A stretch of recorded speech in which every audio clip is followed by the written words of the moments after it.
What if I told you Africa had empires richer than Europe?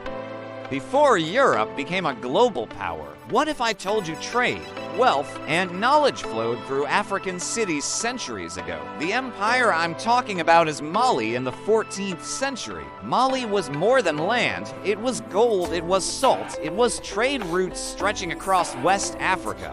Its king was Mansa Musa, and he is considered the richest man in history, not just a king, but the wealthiest human being ever recorded. In 1324, Mansa Musa embarked on a pilgrimage to Mecca. He traveled with 60,000 people, soldiers, scholars, officials, and servants. Hundreds of camels carried gold. Gold was given freely along the way, so much gold that economies were affected for years. Prices collapsed in Cairo. Europe could not understand it. Africa was too rich to ignore. But wealth was not all Mansa Musa built. He built schools, he built libraries, he built mosques. He transformed Timbuktu into the intellectual center of the world. Students came from faraway lands. They studied mathematics, medicine, astronomy, while Africa was creating knowledge, while Europe was still in the Dark Ages. Timbuktu became a city of light, a city of learning, a city that connected the world. Trade routes brought books,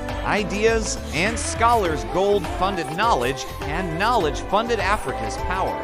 Yet much of this story is unknown. Why? Because African greatness challenges what we were taught. Because history wanted Africa to seem empty and backward. But it was not. It was advanced. It was respected.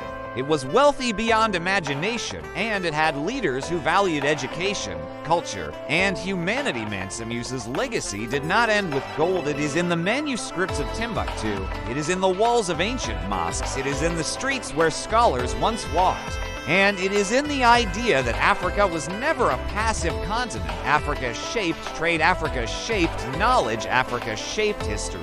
So when someone tells you Africa had no civilization, remember Mansa Musa, remember Timbuktu, remember the empire that connected continents through knowledge and wealth. This story is just one chapter.